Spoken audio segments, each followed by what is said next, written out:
자, 우리 3의 2를 볼게요. 오늘 요 단어만 나갈 거야. 이 단어 하고 문제 풀고 풀이하고. 자, 132쪽을 보면은 사회 문화 분야의 글읽기가 있는데, 자, 이거 알고 가기를 먼저 볼게. 자, 사회 문화 분야 글의 이 특징과 효과는 사회 분야의 글은 사회에서 일어나는 다양한 현상 및 그 원인과 영향 등을 분석한 글. 그러니까 사회 현상의 원인과 영향. 자, 문화 분야의 글은 한 집단, 한 사회나 집단에서 나타나는 행동 양식의 특성과 배경 등을 분석한 글. 그러니까 요거는 행동 양식의 특성과 배경 그렇게 돼.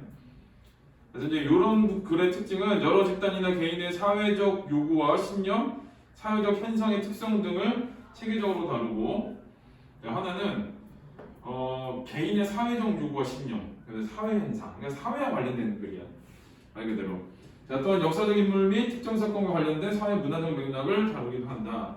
이제 사회 문화적 맥락을 다룬다. 그리고 자, 사회 문화 분야의 글을 읽는 효과는 사회적 현상에 대한 인식의 폭을 넓히고, 일단 인식의 폭 넓히기, 사회 문제를 해결할 수 있는 방안을 마련할 수 있으면 사회적 문제 해결까지.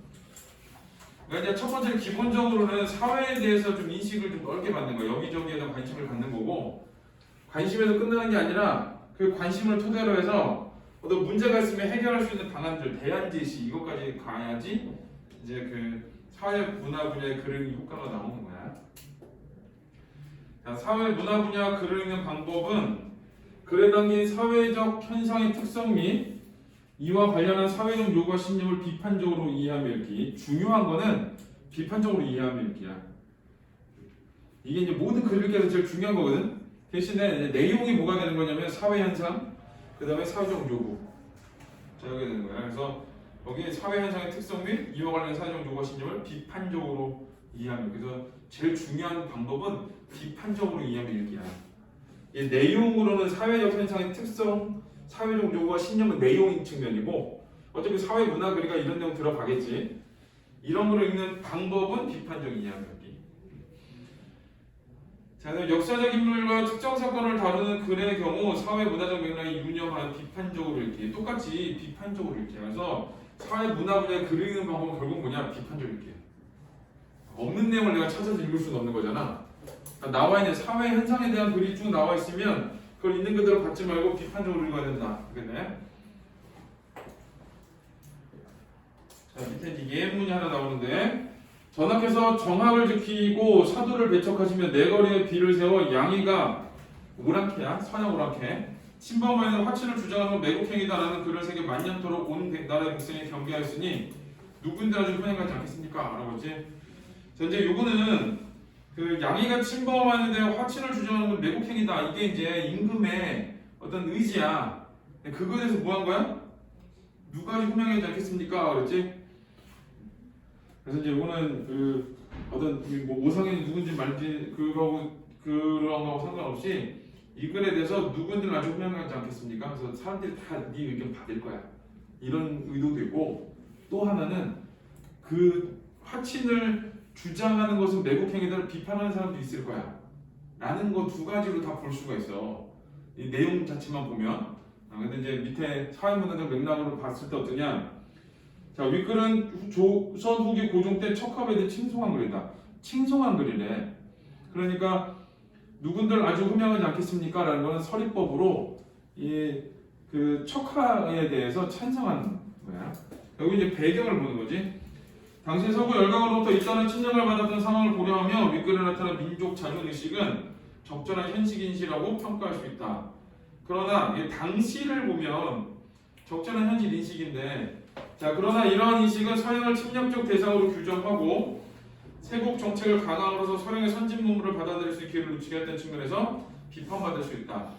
그러니까 선진 문물을 받아들이기 늦춰졌지. 그건 이제 측면을 비판할 수 있는 거야. 그럼 여기서 사회 문화 분야의 글 읽기의 방법으로 읽으려면 어떻게 읽어야 되냐? 마지막 법을 읽어야 되는 거야. 비계법. 그래서 그 서양의 선진 문물을 받아들일 수 있는 기회를 놓치게 했던 측면에 비판받을 수 있다. 그러지? 자, 그 측면으로 읽는 게 사회 문화죠. 사회 문화 분야의 글의 어떤 그 방법이야. 자, 133을 보세요. 평균의 시대가 가고 있다 그러는데,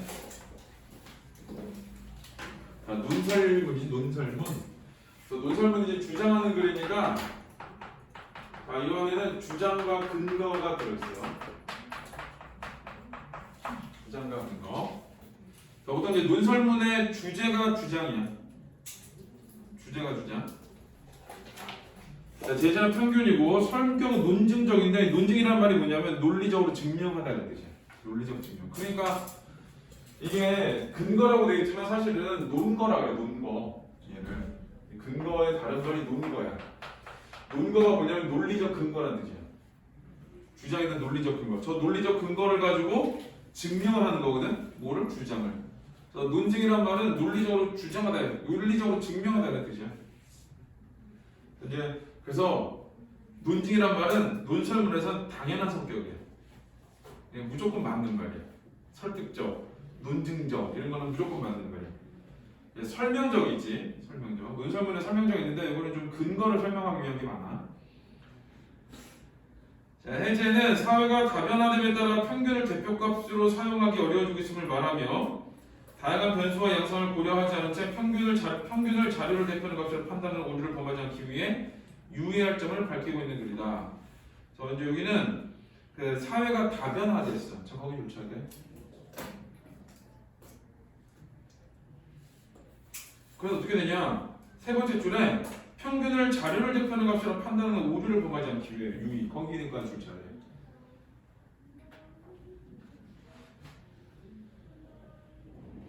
자, 이 글에서는 구체적인 사례와 표, 그래프 등을 근거로 평균을 대표값으로 사용하면 오해가 생길 수 있는 경우와 그러니까 그 평균을 자료를 대표하는 값으로 했을 때 오류가 생길 수 있대. 그러니까 이 목에서 평균의 시대가 간다는 제목이 이제 주장이거든. 그거를 이제 논증하는 거야. 그러니까 평균은 맞지 않는다라는 거. 자, 평균 위에 다양한 변수와 양상을 고려하여 자료를 다양하게 해석하는 방법을 제시하고 있다. 그래서 어디 좋치냐? 평균 위에 다양한 변수와 양상을 고려해 자료를 다르게 해석하는 방법. 그러니까 이거는 이제 설명적이 되겠지.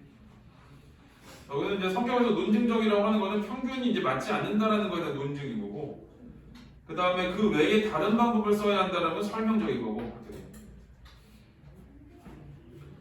그런 거 있어. 그 학교도 똑같아. 일반적으로 평균을 내거든 이렇게 학교 평균. 이렇게 평균을 내는데 그 전체적으로 봐서 평균이 좀 떨어진 학교들이 있어. 근데 서울대 제일 많이 가는 학교들이 있어. 그런 거 평균 안 맞겠지. 그 부천에 부천여고 있거든. 거기는 애들이 공부를 잘해. 개교 이래로 서울대 첨단해가 2010년인가 그래. 그러니까 거기도 평균은 또 한참 높아. 다른 학교에서 이렇게 높아. 시험지도 어렵고 공부도 잘하고 똘똘한 애는 다 부천여고가. 거기 평균 아닌데도. 근데 애들이 서울대를 못 가. 근데 거기다 이렇게 떨어진 학교 애들인데 걔네들 서울대를 가. 이런 현상이 생기거든. 그러니까 평균보다 위에 있는데도 이 평균 아래에 있는 애들에 비해서 공부가 좀 안 되는 애들도 많은 거지. 그러니까 그런 걸로만 판단할 수 있는 건 아닌 거야. 그러니까 여기서도 그거 외에 다양한 변수를 고려해야 된다는 거지. 자, 주제는 평균 이외의 다양한 변수와 양상을 고려하여 자료의 의미를 바르게 파악하자. 그게 주제야. 그러니까 평균의 시대가 가고 있다가 제목이잖아. 그러니까 평균 말고 다양한 변수와 양상을 고려해야 한다라는 거지. 그래서 이 주장은 다양한 변수와 양상을 고려해야 한다.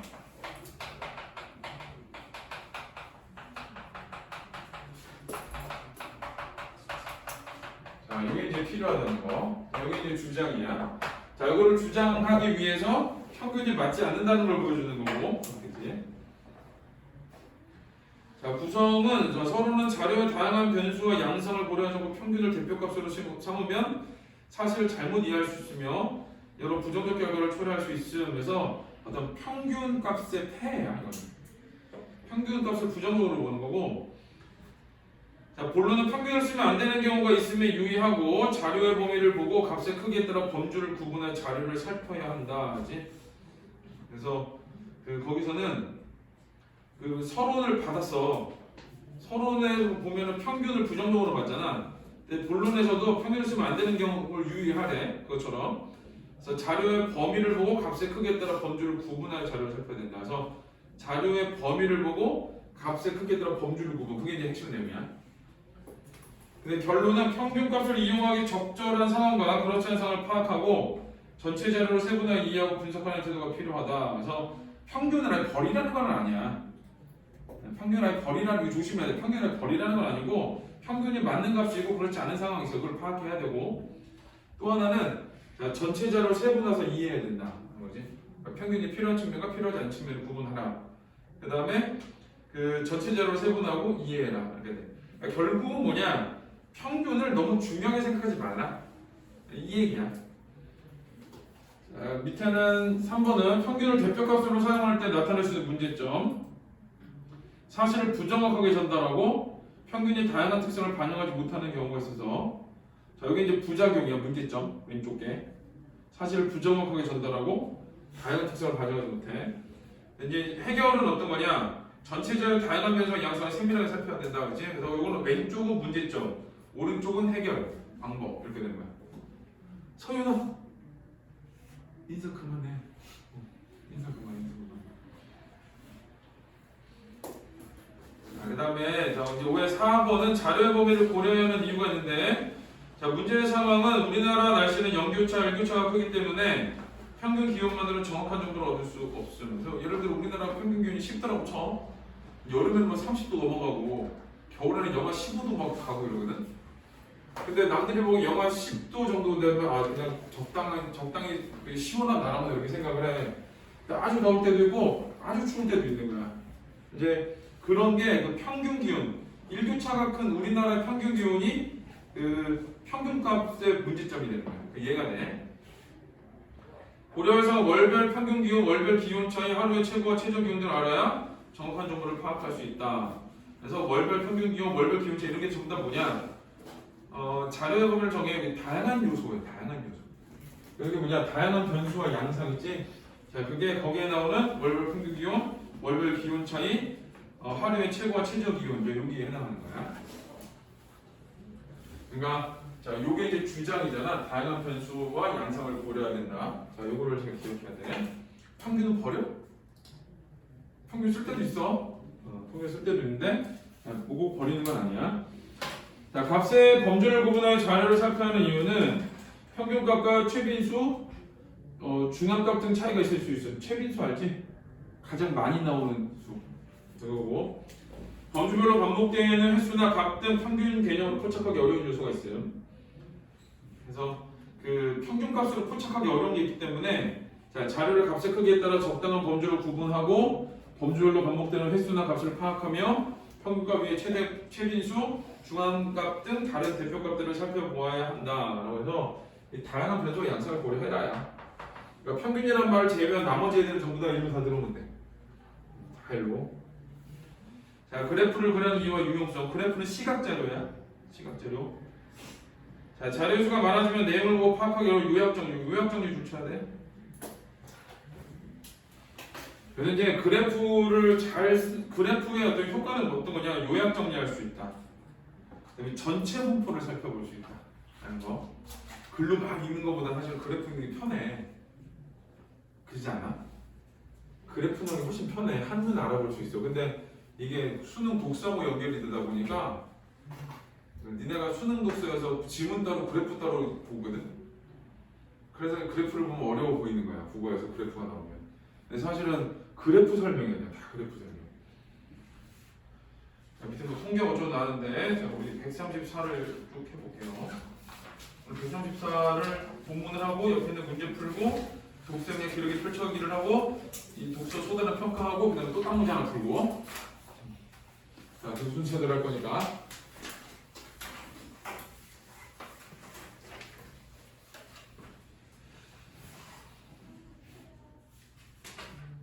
그리고 한 달은 나가면 그 다음 시간, 첫 시간에는 가볍게 객관식 테스트를 좀 할게. 저는 거. 족보에 뭐 최다 진출 문제 뭐 이런 거 있으니까. 자, 평균의 시대가 가고 있다. 가는 자, 주어진 자료들을 대표하는 값으로 가장 유명하고 많이 활용하는 것이 평균이다. 자, 평균이고. 한 집단을 평가할 때 또는 다른 집단과 비교할 때 평균은 유용한 수단이 된다. 이것도 평균의 유용성이야. 평균의 유용성. 그러나 이제 역적이 됐으니까 유용성 말고 안 좋은 점이 나오겠지. 평균이 대상을 잘 반영하는 대표값으로 판단하기 위해서는 전체 자료의 다양한 면에서 양상을 먼저 검토하는 것이 필요하다. 이게 주장이야. 전체 자료의 다양한 면에서 양상을 먼저 검토하는 것이 필요하다. 주장이야.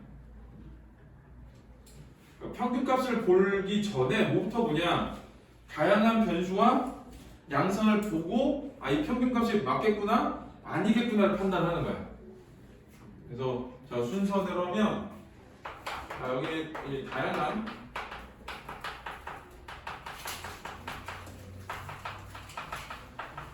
변수와 양상을 파악을 하고 그 다음에 평균값을 바라보는 거야. 평균값을 판단, 평균값에 대해서 평균값을 대표값인가로 판단해야 돼. 대표값으로 정할지 판단. 그러니까 이게 이제 순서가 있는 거지. 무조건 평균을 버리고 적을 해라가 아니야. 자, 얘가 중요해. 다양한 데서 양상을 파악하고 얘를 쓸 건가 말 건가를 고민한다 하는 거.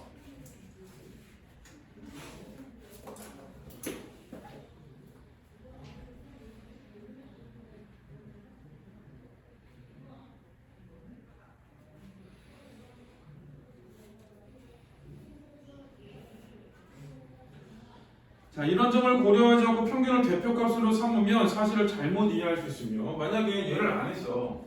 자, 얘를 안 한 채로 자, 평균값을 대표값으로 봤어.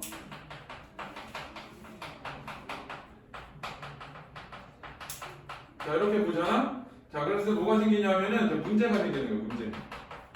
자, 여기에 따른 문제점이 있는데, 자, 첫 번째는 사실을 잘못 이해할 수 있어.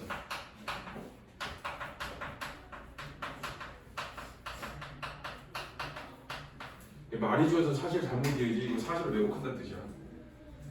사실을 왜곡한다. 자, 그 다음에 나아가 평균만으로 섣부르게 어떤 결정을 내리는 경우 여러 부정적 결과를 초래할 수도 있다. 그래서 어떤 결정에 대한 부정적 결과가 나와.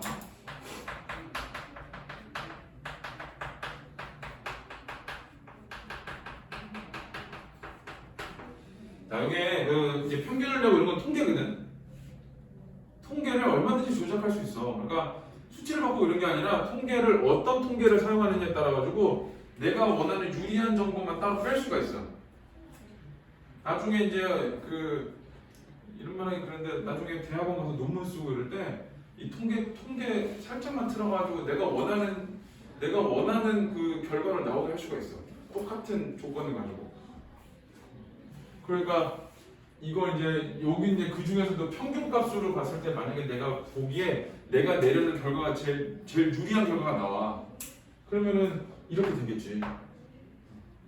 물론 이제 여기서는 그렇게 이제 의도적으로 바라보는 측면은 아니지만, 자, 평균값을 그냥 무조건 대표값이라고 했을 경우에는 사실을 잘못 이해하고 결정에 대한 부정적 결과가 나올 수 있다. 이렇게 되는 거야.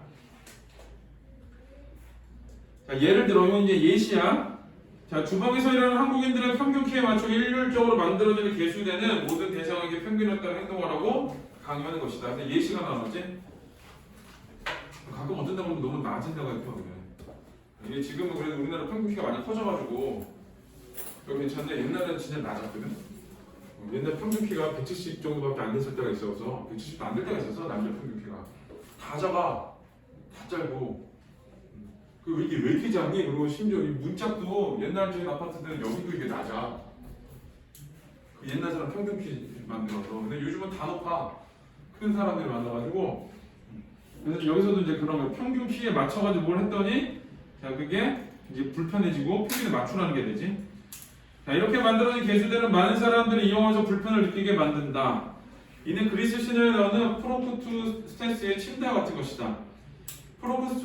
프로크루스테스는 통행인들을 침대에 누인 후 키가 작은 발을 잡아 뻗고 키가 큰 발을 잘랐다고 한다. 그래서 자, 여기서는 계수대에 대한 사례 하나, 그 다음에 그리스 신화에 대한 사례 하나 이렇게 얘기를 한다.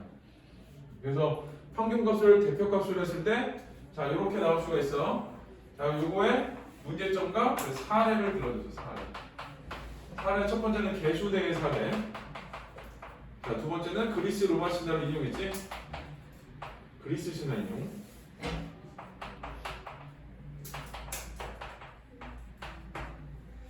이탈리아 사람한테 그리스 로마 신화라고 배우냐고 했더니 아니면 신화 배웠네. 그리스 로마 이런 거 없대. 우리는 그리스 로마 신화라는데 어떻게 생각하냐? 자기네 그렇게 안 배우고 그냥 신화로 배웠대. 그러더라고. 이제 여기는 그리스 로마 신화를 그리스 신화를 인용하나 한 거지. 그래서 가히 하고 싶은 말은 뭐냐? 다양한 변수와 양상을 파악하지 않고 평균값을 대표했을 때의 문제점. 그 다음에 그거에 대한 사례. 이렇게 돼. 그래서 여기가 중요한 거야. 그만큼이. 그러니까 앞으로 이제 전개될 말은 어떤 거냐? 평균값에 너무 집착하지 말아라야. 평균값에 너무 집착하지 말고 뭘 잘 봐야 돼? 다양한 변수와 양상 파악을 잘해야 된다. 이 말을 하고 싶겠지. 자, 지울 거예요.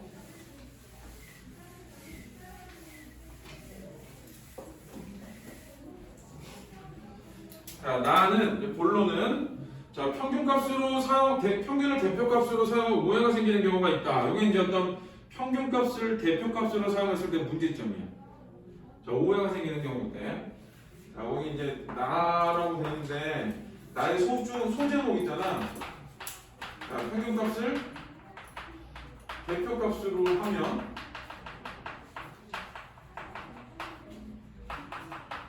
자, 뭐가 생기냐면 이제 오해가 생길 수 있대. 그러니까 평균값을 대표값으로 설정했을 때 어떤 이 부작용을 얘기하는 거지, 부작용. 자, 이걸 얘기하는데 앞으로 이제 부정적인 말을 막 나와. 그다음에 이제 이걸 가지고 논증을 하는 거거든. 평균값을 대표값으로 사용했을 때 오해가 생겨. 그럼 이렇게 하니까 뭘 하지 말라는 얘기야? 평균값에 너무 이거 버리라는 얘기 아니야. 아까도 얘기했지만 평균값에 너무 집착하지 말아라. 자, 대상의 다양성을 고려하지 않고 평균값을 사용하여 사실을 부정확하게 전달하는 경우가 많아져 문제가 되고 있다. 자, 뭐를 고려해야 되냐면 앞에서 그 가문단에서도 다양한 변수와 양상을 고려해야 된다 그랬잖아. 자, 그런 것처럼 여기서 나에서도 그런 거를 고려하지 않고 평균값을 사용하면 사실을 부정확하게 전달하는 경우가 많아져 문제가 제기되고 있다. 그래서 자, 여기서는 다양성을 고려하지 않았어. 자, 이걸 하지 않고 자, 평균값을 대표값으로 했어.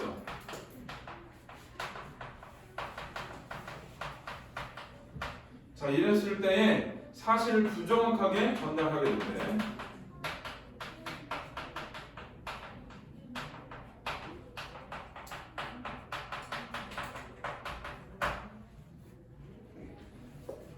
자, 다음에 그래프를 보면 대칭 분포에서는 평균값, 최빈수, 가장 많이 나오는 수, 중앙값이 일치하거나 거의 유사한 평균을 사용했을 때 오해가 일어날 가능성이 작다. 자, 왼쪽 그래프.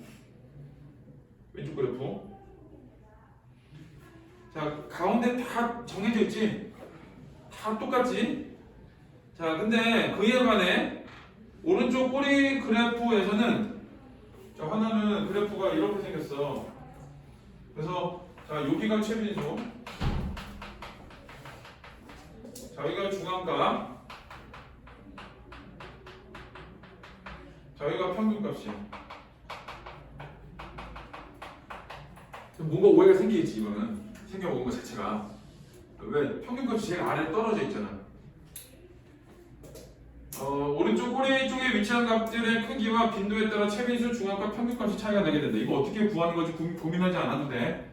그런 거 고민할 게 아니고 평균값에서 빈도가 가장 높다고 생각하기 쉬운데 이 경우에는 최빈수와 평균값이 서로 다르기 때문에 오해가 생길 수 있다. 그래서 자, 요거하고 요거의 차이가 있어. 요거의 차이가 있어서 요거 때문에 오해가 생길 수 있대. 평균이 가장 많이 선택하는 게 아니었던 거지. 가장 많이 선택하는 수는 따로 있어. 근데 그걸 합치면 평균 저 뒤쪽으로 나오는 거야. 오른쪽 꼬리 분포는 소득, 재산 등을 나타내는 자료에서 많이 찾아볼 수 있다. 이제 이런 종류는 어디서 나오냐? 소득, 재산. 자, 이런 자료에서는 대표값을 평균을 대표값으로 할 때 주의를 기울여야 한다. 그래서 이 그래프가 이제 평균값을 대표값으로 했을 때 주의해야 될 점. 그러니까 이 그래프는 이런 그래프가 나온 데는 뭘 해야 되는 거야? 다양성을 고려해서 평균값을 대표값으로 정할 건지 안 정할 건지를 판단을 해야 돼. 그래서 양쪽의 사례를 다 얘기했지. 평균값을 대표값으로 정할 수 있는 경우, 그 다음에 정하면 안 되는 경우. 이렇게. 자, 이건 이제 시각 자료라고 하고.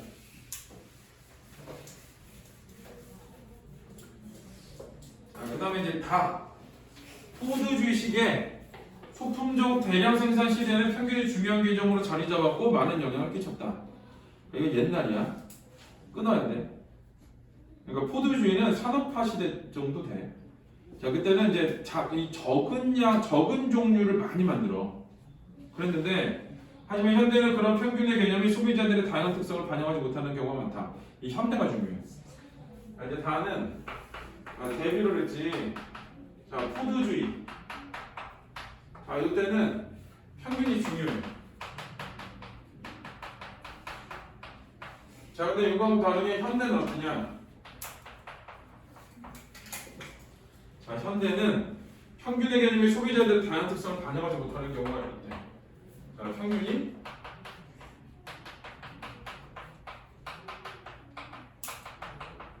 다양한 특성 반영을 못한다.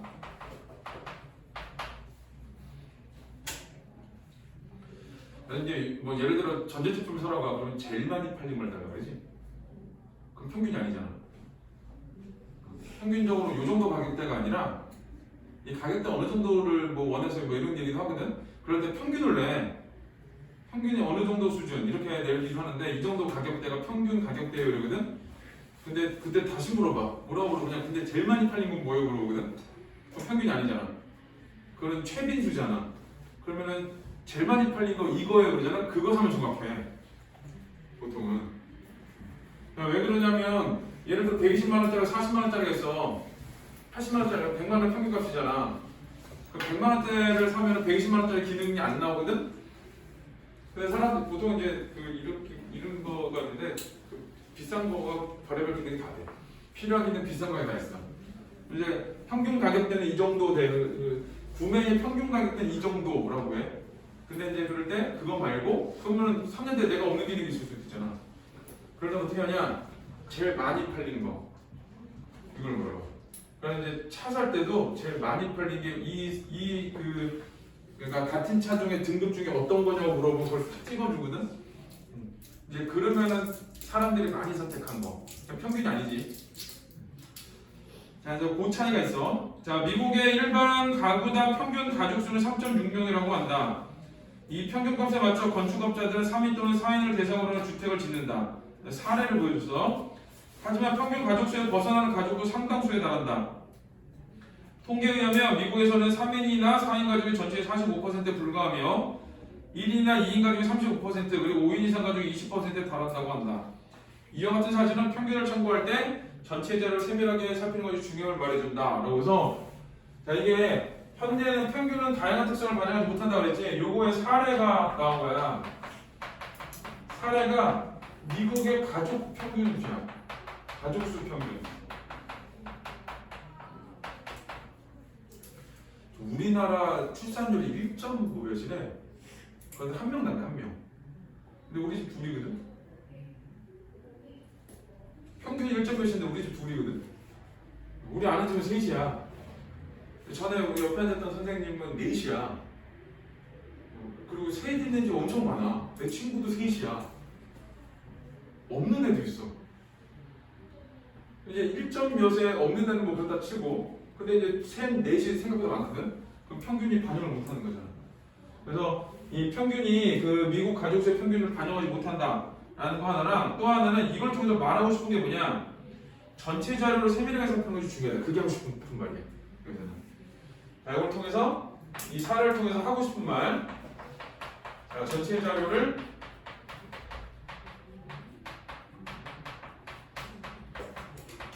세밀하게 파악하는 것이 중요하다.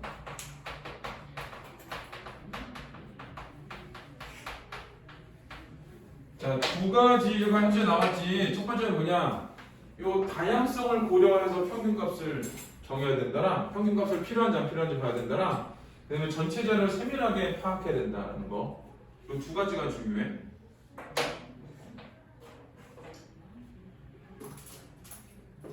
포도주의에서 왜 평균이 중요한가요? 포도주의 평균이 왜 중요하냐고? 거기 소품종 대량 생산이잖아. 네. 그냥 다양성이 없어. 그러니까 예를 들어 차를 만들 때도 한두 대만 만드는 거야. 한두 대.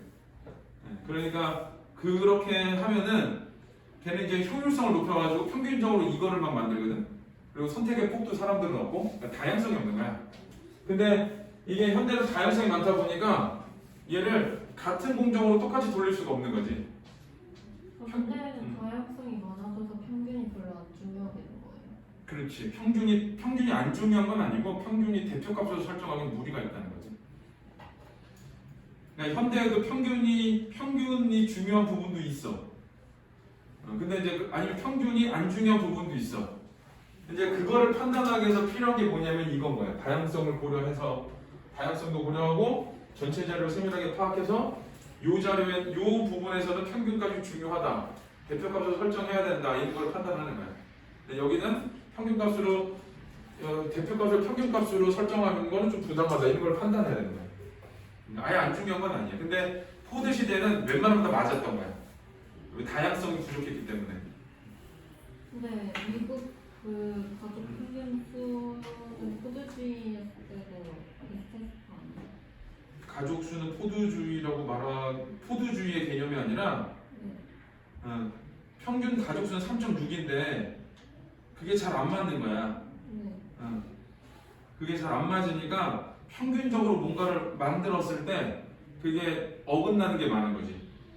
어떤 뭐 집의 뭐 평수라든가 아니면 방의 개수라든가 이런 거를 3.6에다 맞춘 거거든. 어떤 집은 부족하고 어떤 집은 남아. 그런 비율이 너무 많은 거야. 그러니까 소품종 대량 생산의 시대에도 평균 가구 수는 이런 식으로 비슷했었는데 그러니까 이 사례가 현대랑 소품종 대량 생산의 시대랑 둘 다 포함되는 거 아니에요? 이 사례는 거기에 포함되는 게 아니라 이 글에서는 이거는 현대 사회에서만 포함을 시킨 거야. 네, 그러니까 네 말은 포드주의에서 이렇게 됐을 수도 있다는 거잖아. 네. 그거를 생각할 필요는 없어. 네. 일단은 이 독서라는 거 써 있는 걸 중심으로 읽어야 되는 거거든. 그 안에 드는 함축적 의미라든가 그 안에 이럴 수 있겠지라든가 그런 생각을 하면은 오답이 나와. 무슨 말인지 알지? 이 글의 글쓴이가 지금 이 미국의 평균 가족 수를 사례를 쓴 거는 어디에 사례냐면은 현대에서 다양한 특성을 반영하지 못하는 거에 사례로 쓴 거야. 근데 이제 읽다 보면은 근데 이 당시에 그 포드 시대도 그럴 수 있었던 거 아니야? 이럴 수도 있고 그 옛날에도 그럴 수 있었던 거 아니야? 그럴 수도 있거든. 근데 그거는 이제 추측이지 상상이고 추측과 상상으로 풀면 안 돼 얘는. 그래서 여기는 지금 글쓴이의 의도 자체를 파악해야 되거든. 글쓴이의 의도는 미국의 일반 가구당 평균 가족 수는 현대의 평균 개념이 다양한 특성을 반영하지 못한다의 사례로 쓴 거야. 평균인데 너무 위아래로 많은 비율, 거기에 해당하지 않는 비율들이 너무 많기 때문에 그 어떤 여기 보면은 그 뭔가를 만들거나 이럴 때 건축업자들이 한 거잖아. 건축을 할 때 그 평균에 맞춰서 지었더니 뭔가 문제점이 많이 생겼다는 걸 보여주는 거야. 자, 밑에 이제 사회 다변화와 평균값인데 자, 주어진 자료를 대표값으로 가장 유명하고 많이 활용하는 수단이며 한 집단을 평가할 때 또는 다른 집단과 비교할 때 유용한 수단이 된다. 뭐 그렇대. 그래서 이 대표값으로 가장 유명한 값이다. 근데 사회가 다변화가 됐어. 이제 시대가 변했지. 사회가 다변화가 되면서 전체적으로 다양하면서 양상을 고려하지 않고 평균을 대표값으로 삼으면 사실을 부정확하게 전달할 수 있으며 사람들의 다양한 특성을 반영하지 못하는 경우가 생긴다라고 돼 있어. 그러니까 뭐가 중요한 거냐? 전체적으로 다양하면서 양성을 고려해야 되는 거야. 이 글에서는 중요한 말이 그거야. 전체적으로 다양한 변수와 양성을 고려해야 된다는 거. 그래서 다양성을 고려하고 전체 자료를 세밀하게 파악을 해야 되고. 자, 그 다음에 자료의 범위를 보자라고 되지. 라는. 자, 우리나라는 사계절이 뚜렷한 나라이다. 겨울에는 영하 10도 이하가 되기도 하고 여름에 30도 이상의 고온이 여러 달 지속되기도 한다. 이 때문에 우리나라 사람들은 계절별로 많은 옷을 가지고 있어야 한다. 봄, 여름, 가을, 겨울에서 다 있지. 자, 그에 반해 미국의 하와이 지역 월별 평균 기온이 연간 거의 변동 없이 유지된다. 그래서 보통의 경우 반팔옷으로 대부분의 시간을 지낼 수 있다. 이렇게 보면은 사계절 있으니까 옷값도 많이 들고 옷 디자인해야 되잖아. 그래서 사회적 경들이 많이 들어. 근데 미국은 그런 게 없어, 별로. 그러니까 그러니까 뭐 여기다가 소문을 넣을까 뭘 넣을까 고민하지 않는데 답판 만들면 됩니다. 그래서 이제 평균 기온을 가지고 설명을 하려면 어느 나라 기온이 더 정확하겠어? 미국이 기온 정확하겠지. 우리나라는 춤추잖아. 이게 계절별로 춤추고 이러는데 평균 기온을 잡아도 미국 비슷하거든. 여기 로센 그 어디니?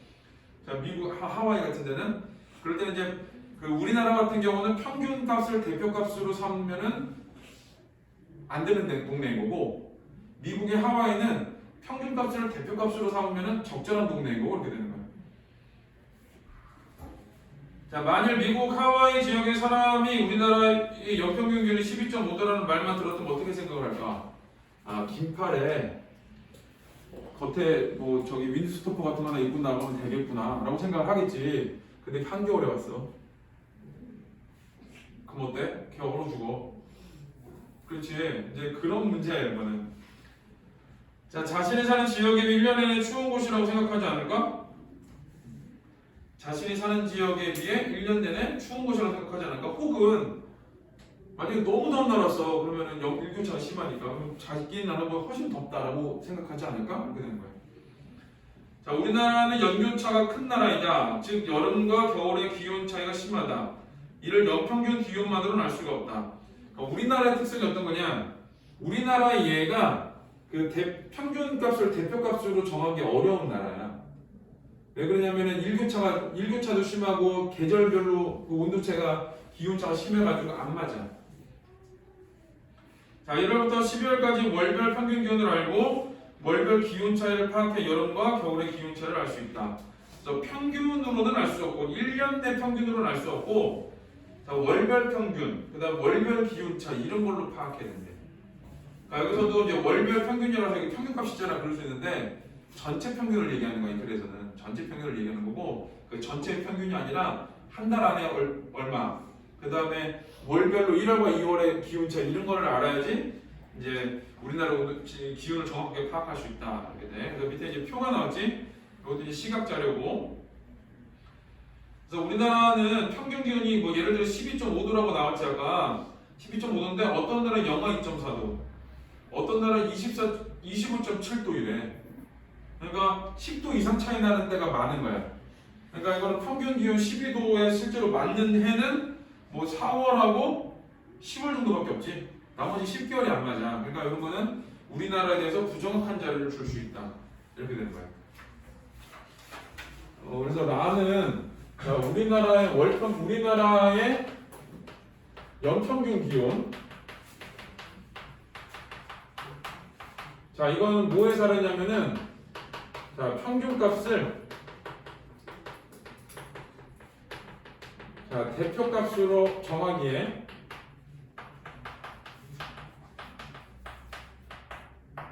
자, 부적절한 사례. 부적절한 게. 그러니까 사례가 계속 나오지. 이런 식으로 뭘 하고 있는 거냐면은 평균값이 크게 중요하지 않을 수도 있다라는 거를 계속 논증하고 있는 거야. 그래서 뭘 얘기해? 이거 하기 위해서 뭐가 필요해? 다양한 변수와 양상을 고려해야 된다. 이런 얘기 하고 싶은 거지 앞으로 계속.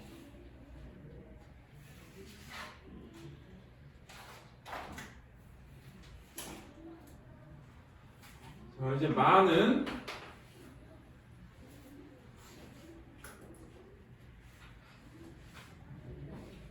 자, 그렇다면 월별 평균 기온만으로 충분할까? 그렇지 않을 수 있다. 문답. 자, 우리나라에서 환절기에 감기 환자가 많아진다.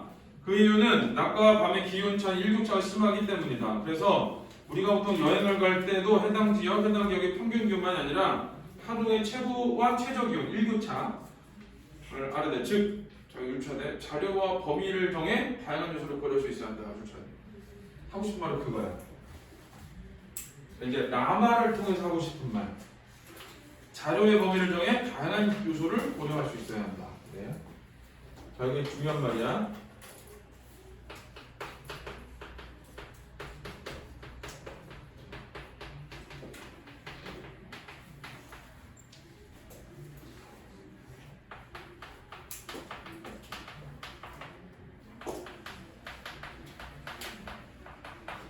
자, 이거를 하는데 결국은 뭐 다양한 요소를 고려해야 되지. 이 말이 계속 나와. 다양한 다양한 요소를 고려해야 된다. 이거 기억해야 돼. 이 그래프는. 이게 주제도 주장도 그거야. 다양한 변수와 양상을 고려해야 된다.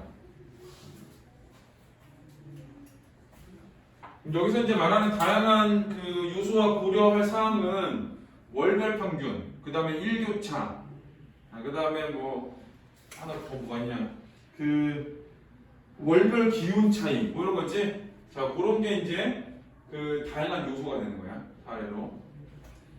자, 이거 월별 평균,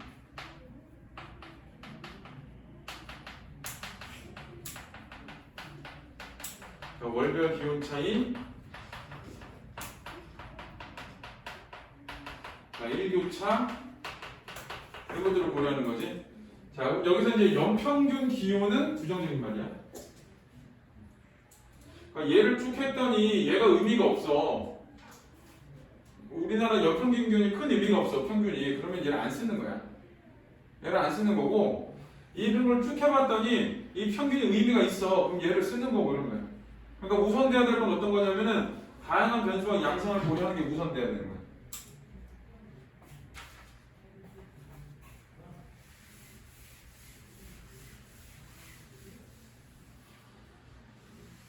자, 그 다음에 이제 본문 3을 볼게요. 자, 값의 크기에 따라 범주를 구분하는 자료를 살피자. 자, 값의 크기에 따라 범주를 살피래, 구분하래. 자료의 범위를 정했으면 자료에서 평균 개념으로 포착하기 어려운 요소들까지 살필 수 있어야 된다. 자, 이제 평균 개념으로 포착하기 어려운 요소를 살펴야 된대. 자, 바에 이제 첫 번째 문장에서 하고 싶은 말이지. 자, 평균 개념으로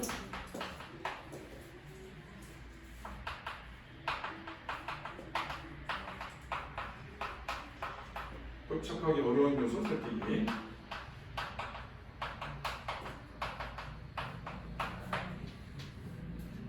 자, 이를테면 자료를 크기에 따라 적당한 범주로 구분하고 범주별로 반복되는 수나 값을 파악하는 것이다. 이거 이제 같은 말이 어떤 거냐? 그 자료의 크기에 따라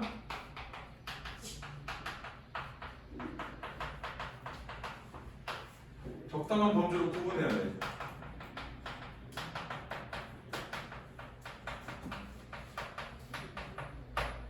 그 다음에 첫 번째는 적당한 범주로 구분하고, 자, 두 번째는 범주별로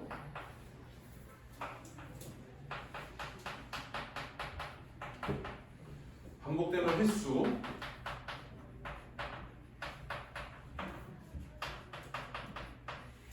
자, 값을 파악하기.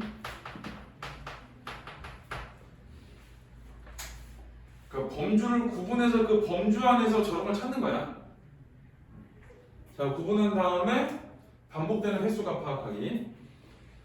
자, 예를 들어 또 예시인데, 지금 야구 선수들의 연봉을 살펴보자. 야구 선수들 중에는 최대 연봉이 수억 원에 이르는 선수도 있고 그와 현격하게 차이가 나는 선수도 있다. 뭐 예를 들면 삼성전자 임직원 연봉 평균 뭐 이런 거 나오거든. 그럼 되게 높아. 내가 삼성전자한테 물어봐. 야, 니네 진짜 페이가, 니네 진짜 연봉이 그렇게 높아? 했더니 걔들이 똑같은 얘기를 해. 직원급여로 하면은 달라진대. 왜? 그랬더니 그 이사들이 50억 받는데. 평균적으로 회사들 이사들은 1, 2억 내외래. 근데 삼성전자 이사들은 50억 받는 사람들이 그렇게 많대. 그러니까 걔네들이 다 이게 더 쓰는 거야. 이렇게. 내가 아는 삼성 애들도 부부 삼성 다니는 애들 그렇게 부자 아니거든. 심지어는 어떤 경우도 있냐면 삼성 연봉이 얼마나 높게 나와, 임직원 연봉이. 친구가 저 분당에서 가외하는데 자기 아는 애인데 저기 시험 때문에 가외를 하잖아요. 그래가지고 엄마하고 얘기를 못 하는데, 내가 한 번 수업할 때마다 얼마예요? 그랬더니 그 엄마가 첫 번째 말이 뭔 줄 알아? 깎아주세요. 내가 그 얘기를 친구한테 했어. 그 엄마가 깎아달라는데 어떡하지? 그랬더니 아휴 그러더라고. 그래서 아유 비싸지 않아?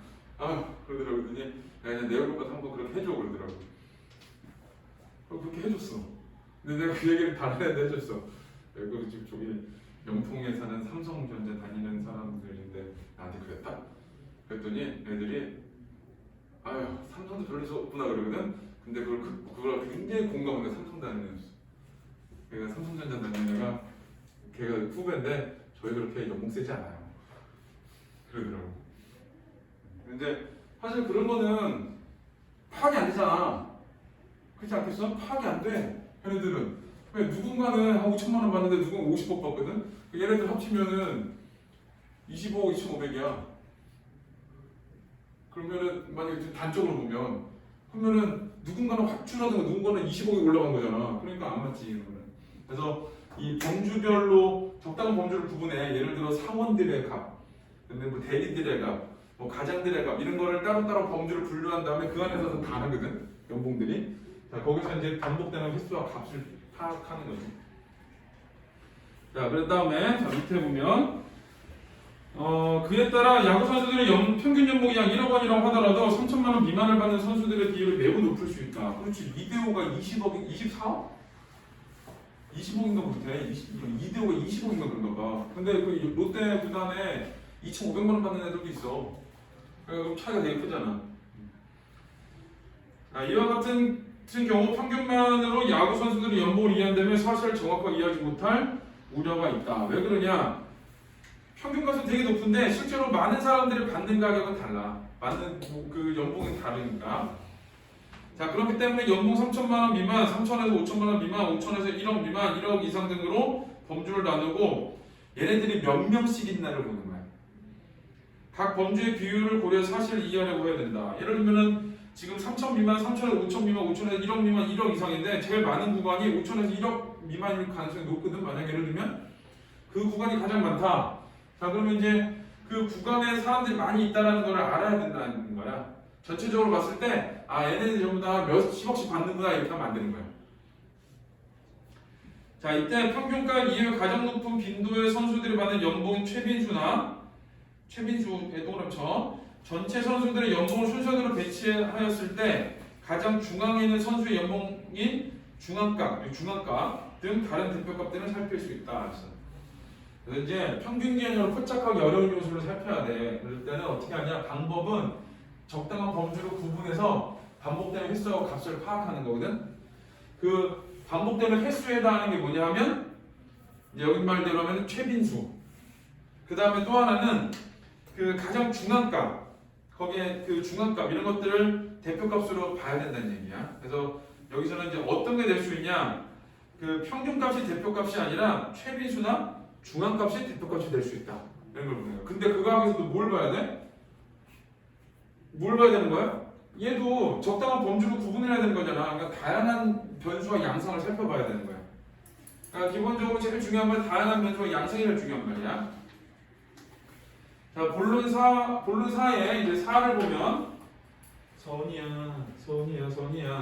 자료의 수가 많아지면 내용을 보고 파악하는 힘이 든다. 따라서 복잡한 자료를 잘 요약 정리하는 것은 매우 중요한데 그 하나의 방법이 그래프를 그리는 것이다. 이제 사는 그래프가 뭐죠? 그래프?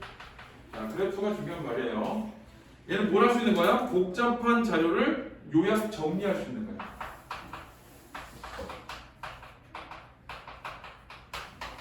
복잡한 자료의 요약 정리.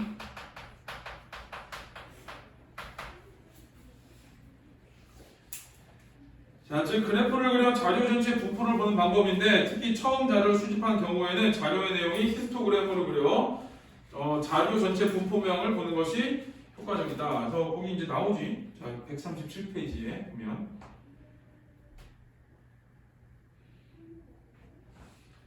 자, 히스토그램이 나오는데 자, 밑에 보면 히스토그램 그리는 방법 나오지. 자료를 일정 범주에 따라 구분하고 이것처럼 범주를 구분하고 그 다음에 각 범주에 속한 자료의 수인 빈도야. 빈도. 자, 반복되는 수지. 빈도를 그리는 건데. 자, 그래서 히스토그램을 판단할 수 있는 요소는 전체 자료의 좌우 취기침대 모양과 중앙값 등의 위치, 표준 편차 범위 등의 상포에 대한 전반적인 판단이 가능하다고 그러고.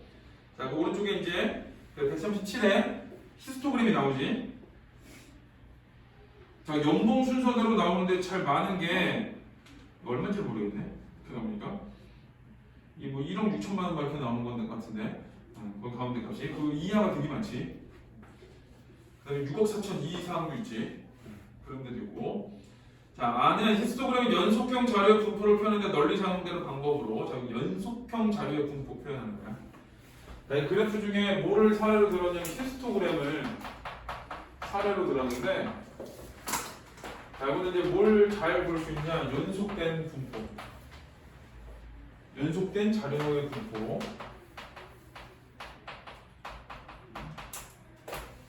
이거를 보는 거예요. 자, 자료를 일정한 범주에 따라 구분하고 각 범주에 속한 자료의 수의 빈도를 높이로 나타낸다. 그래서 자, 이 히스토그램을 그리는 방법이 나오는데 두 가지를 하는 거야. 자, 첫 번째는 일정한 구간 나누기. 자, 두 번째는 그 최빈수야. 최빈수. 자, 빈도지. 자, 그 각 범주에 속한 자료의 수의 빈도를 높이로 나타내는 거야. 자, 빈도를 높이로. 저렇게 하는 거. 자, 이를 통해 전체 자료의 좌우 치우침 등의 모양과 좌우 치우침, 여기 지금 왼쪽으로 왕창 치우쳐 있지? 그래프가. 그 다음에 그 중앙값 등의 위치. 자, 우리 중앙값이라는 거는 0부터 시작해서 저기 위에 끝에까지 있잖아. 거기서 한가운데를 보는 거거든. 한가운데죠. 그 다음에 표준 편차, 범위 등의 선포에 대한 전반적 판단이 가능하다. 한 직업야구 구단의 연봉자를 히스토그램으로 그리면 위와 같은 한눈에 전체적인 정보를 파악할 수 있다. 그래서 이제 주로 하는 게 뭐냐? 좌우치 위치, 중앙값 위치, 표준 편차, 범위, 선포 이런 걸 보여주는 거야. 그래서 여기서 이제 그래프를 그리는 거고, 자, 그래프의 하나의 사례의 히스토그램. 그래서 그래프는 복잡한 자료를 요약 정리할 수 있다. 이렇게 돼. 자, 밑에 이제 결론은 통계는 거짓말을 하지 않는다. 자, 통계 자체가 거짓말을 한다 하기보다는 숫자 계산에 대한 무지 또는 오용의 거짓말 통계를 거짓 통계를 만들어낸다. 자, 올바른 판단은 사실을 기반으로 하고 사실은 숫자로 표현될 때 객관적으로 관찰할 수 있다. 그렇기 때문에 수치된 자료들의 값을 너무 단순하게 더하고 나눠서 평균을 내는 것이 숫자 장난 될 수 있으면 유의해야 한다. 그래서 평균을 좀 부정적으로 본 거야. 평균을 너무 믿지 마라 이거야. 평균은 편리한 방법으로 다양하게 사용될 수 있지만 이거는 이제 평균의 긍정적인 측면. 대표값으로 잘못 사용하면 사실을 정확하게 판단하지 못하게 만들 가능성이 매우 높다. 중간고사 때를 잘 기억해봐. 공정성 중요해. 공정성. 공정성. 내가 A라는 말을 할 때 한쪽으로 치우치면 안 돼. 무조건 한쪽 말, 반대쪽 말도 해줘야 돼. 근데 지금 이 글의 전체적으로 어떤 게 나와? 평균값을 대표값으로 설정했을 때 좀 부작용 같은 게 나오잖아. 그럼 비판적인 측면을 쭉 보고 있는 거거든. 그럼 너무 평균을 부정적으로 본단 말이야? 그치? 그러면 공정성이 어긋나. 그래서 뭘 하나 써주는 거냐? 여기 있는 것처럼 그 평균은 편리한 방법으로 다양하게 사용될 수 있지만 그래서 평균의 긍정적인 측면을 보여주는 거야. 그래서 어차피 원래대로 뭐야? 평균의 부정적인 측면을 보여주는 거거든. 그래서 이거는 요 문장 같은 경우는 좀 공정성을 고려한 문장이야. 공정성 고려 문장. 자, 대표값 현재 사회는 점점 더 많은 변수들에게 다변화되는 양상을 보이고 있다. 이는 평균의 시대가 가고 있음을 나타낸다. 따라서 결론이에요. 자, 쭉 붙여. 평균값을 이용하기에 적절한 상황과 적절하지 않은 상황을 파악하고 전체 자료를 세분화해 이해하고 분석하는 데도 지닌 것이 매우 중요하다. 자, 거기가 이제 이 글쓴이의 주장이야. 자, 주장 안에서 조심해야 될 건 뭐냐? 평균을 버려라가 아니야. 평균을 써야 되냐 말아야 되냐를 판단해야 돼. 근데 평균을 써야 되냐 말아야 되냐를 판단하는 방법은 뭐야? 다양한 변수와 양상을 고려해야 돼. 그래서 평균을 쓸 거냐 말 거냐 그거를 일단 판단을 하고 그 다음에 이제 전체 자료를 세분화해서 이해하고 분석하는 거야. 자, 이거 순서를 좀 써볼게. 일단 다양한 변수와 양상을 고려하고 자, 그 다음 뭐냐? 자, 평균값의 사용 여부를 결정하는 거야. 자, 그 다음에 뭐라 했냐? 전체 자료를 세분해서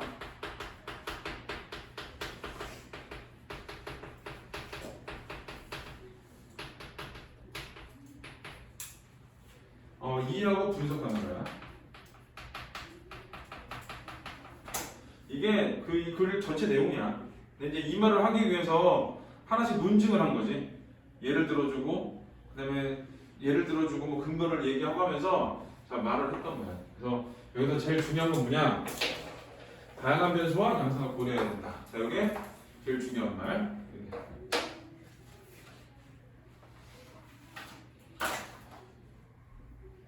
자, 우리 잠깐 쉬었다가 뒤에 독서 역량 기르기 펼치기를 하고, 그 다음에 문제 풀고, 그 다음에 또 다른 문제 풀고 그런 식으로 갈 거야.